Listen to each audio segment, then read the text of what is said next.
Hello friends, NIOS DElEd का मुद्दा आज संसद में उठ गया।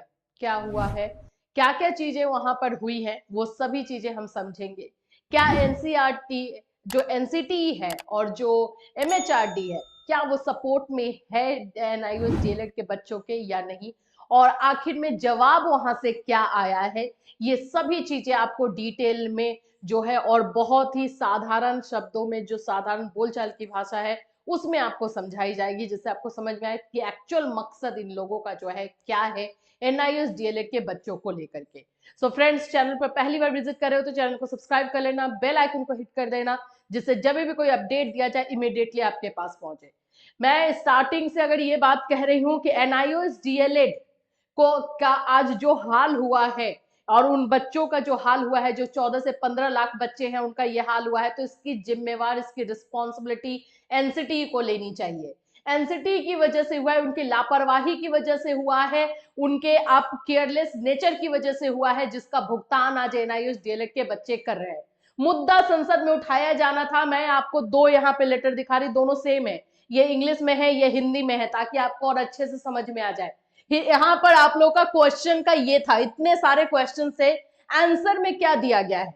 मुझे तो आंसर पढ़ने के बाद इतना गुस्सा आया है, मैं क्या ही बताऊं, कि इतनी उम्मीदें लगाकर ये 14 से 15 लाख स्टूडेंट्स आपकी तरफ देख रहे हैं कि वहां से आज कुछ हमें पॉजिटिव देखने को मिलेगा, आज हमारे लिए कुछ अच्छा आएगा, लेकिन होता क्या है, वही जो चीजें अभी तक होती आई है। घुमाना, बातों को घुमा देना, फिर वो किधर जा रही है बात ये समझ में ही ना आए, यही चीजें जो है चल रही है।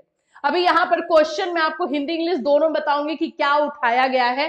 सबसे पहला क्वेश्चन है कि the provision made by the government under the right of children to free and compulsory education amendment bill 2017 and whether the said law has been implemented in the country. ठीक है, बच्चों को मुफ्त और अनिवार्य शिक्षा का अधिकार विधेयक के तहत सरकार द्वारा किए गए प्रावधान 2017 का उक्त कानून देश में लागू किया गया है। कानून बनाया गया 2017, जो अमेंडमेंट हुआ उसके अकॉर्डिंग, राइट टू एजुकेशन के अकॉर्डिंग। ठीक।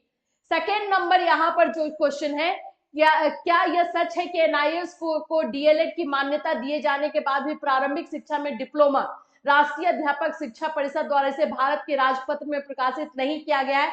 यदि हाँ तो इसके कारण बताइए। रीजन पूछा गया था कि आपने एनआईओएस डीएलएड को जो है आप लेकर के आते हो, बच्चों को करवाते हो, राइट टू एजुकेशन के अकॉर्डिंग इन सारी चीजों को रखते हो कि जो भी टीचर पढ़ाएंगे उनको ट्रेनिंग लेनी होगी, और आप ये लेकर के आते हो, और इसको गैजेट में पास नहीं किया गया है, तो कारण बताइए क्यों नहीं किया गया है। इंग्लिश में सेम क्वेश्चन है, whether it is a fact that even after the recognition given, और रिकॉग्निशन भी आपने ही दिया, ठीक है, रिकॉग्निशन भी दे दिया गया है, given to NIOS for DLED diploma in elementary education by the National Council for Teacher Education, the same has not been published in the Gazette of India, and if so the reason therefore क्या है, reason क्या है। यहां पर NCT की मान्यता मिलने के बाद भी इसको गैजेट में नहीं शामिल किया गया, इसका रीजन क्या है। कितना सिंपल क्वेश्चन था ना, एकदम सिंपल हम लोगों ने क्वेश्चन पूछा, जो हमारे, जिसकी वजह से हम सफर कर रहे हैं। आपको लगता है कितना सीधा इन लोगों ने आंसर दिया होगा। मुझे अभी थर्ड नंबर क्वेश्चन दिखाती हूं मैं आपको। इसे भारत के राजपत्र में कब तक प्रकाशित किया जाएगा, कब तक इसको गैजेट में शामिल किया जाएगा, ये तीसरा क्वेश्चन था। फोर्थ नंबर क्वेश्चन था कि एनआईओएस डीएलएड में नियुक्ति के लिए कोई विधेयक पारित किया है, निर्धारित प्रशिक्षण पूरा करने के बाद शिक्षक पद के लिए धारक है या नहीं। जो ये टीचर्स का पोस्ट आ रहा, वैकेंसी आ रही है, इसमें ये इनको जो है आप एलिजिबल करोगे नहीं। डी नंबर में यहां भी देख लू, whether the government has passed any bill for appointment to NIOS DLED holders to the post of teachers after completing the prescribed training। NIOS DLED लेने के बाद क्या किसी तरह का जो है बिल पास किया गया है अपॉइंटमेंट को लेकर के, इसके बारे में बताएं। सिंपल क्वेश्चन है। The reason for not appointing DLED holder teachers despite imparting training to all the government and non-government untrained teachers of the country under the Right to Education Act 2009। NIS DElEd को training देने के बाद जो government job में थे, जो private job में थे, उन लोगों को ट्रेनिंग देने के बाद आप क्यों जो है उनको जो है जॉब में नहीं शामिल कर रहे हो, अपॉइंट क्यों नहीं किया जा रहा है, इसका रीजन बताइए।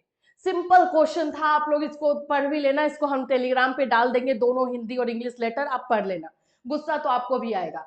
आंसर यहाँ पे दिया गया, मैं डायरेक्टली आंसर में आती हूँ, क्योंकि आंसर जो है जो दिया गया है वो बहुत ही बकवास है, कहना नहीं चाहिए, लेकिन हम क्योंकि एजुकेशन फील्ड में है तो हम ऐसे वर्ड्स यूज ना करें तो सही रहेगा, ये हमारे लिए सही नहीं होता है, लेकिन फिर भी अब गुस्सा आएगा तो कोई इंसान क्या ही कर सकता है। देखिए जो यहाँ पर आंसर किया गया है वो पूरी तरीके से वो सारे पॉइंट्स को रख दिया गया है जो हुआ है, जो हमको भी पता है, आपको भी पता है, किस तरह से एनसीटी के द्वारा जो है एनआईओएस डीएलएड के बच्चों को रिकॉग्निशन मिला, वहां पे रिकॉग्निशन लेटर दिया गया, उसका जिक्र हुआ है, सुप्रीम कोर्ट का फैसला आ गया, और ये क्योंकि 18 मंथ्स का कोर्स है इसलिए सुप्रीम कोर्ट ने ये फैसला दे दिया, यही सारी चीजें लिख दी गई है, और सुप्रीम कोर्ट ने इसको मान्य नहीं किया है, यही बात बोल दिया गया, बस काम खत्म।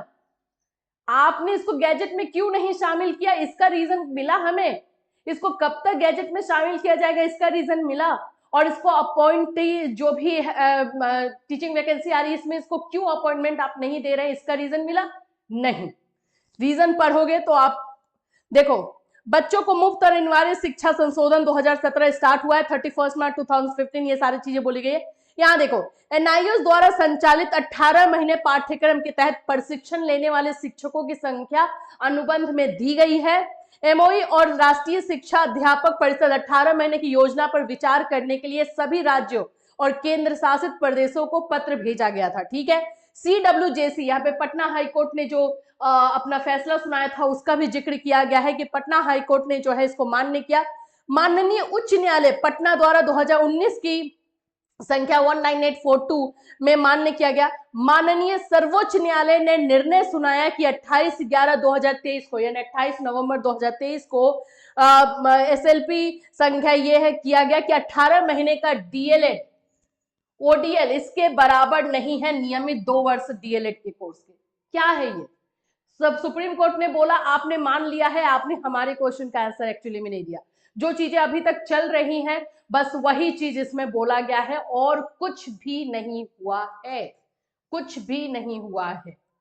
अब इस पर क्या करेंगे क्या नहीं करेंगे, भाई जो लेटर निकला है उस लेटर के आधार पर हम आपको बता रहे हैं, यही चीजें जो है बोली गई है, और कुछ भी नहीं, ये नहीं कि हाँ हम गैजेट में पास करने के लिए सोच रहे हैं, हम गैजेट पास करवाएंगे, 18 महीने का भी गैजेट निकाला जाएगा, इसको शामिल किया जाएगा, इसके बारे में लापरवाही हुई है, कुछ भी नहीं, कुछ भी नहीं। इसलिए ये चीजें जो है जिस साइड से जैसे निकल कर आई, जिससे कि हमें उम्मीद था, कुछ खास निकल कर नहीं आया है। अब इसको कुछ लोग बोलेंगे कि निगेटिव है, मुझे निगेटिव एकदम मैं नहीं बोलूंगी, लेकिन इसका कोई फायदा जो है नहीं दिखा। जो जितना उम्मीद था कि हाँ संसद में उठाया जाएगा इस बात को, तो हाँ इस पर सोचा जाएगा, इस पर विचार किया जाएगा कि हाँ ये गलत हुआ है, नंबर्स ऑफ स्टूडेंट्स बताए जाते एटलीस्ट कि हाँ इतने सारे स्टूडेंट्स हैं, उनका क्या होगा, आपकी गलतियों का खामियाजा वो भुगत रहे हैं, क्या होगा उनके साथ, ऐसा कुछ भी नहीं हुआ है। तो यही आज डिस्कशन जो है एनआईओएस डीएलएड के बच्चों को लेकर के हुआ। क्वेश्चन तो बहुत ही सिंपल उठाए गए थे, आंसर्स घुमावदार हैं, पूरी तरीके से टर्न कर दिया गया है, पूरी तरीके से घुमा दिया गया है। इससे रिलेटेड और कोई अपडेट रहेगा डेफिनेटली आपको जो है इसी चैनल के माध्यम से इन्फॉर्म किया जाएगा। Till then take care everyone.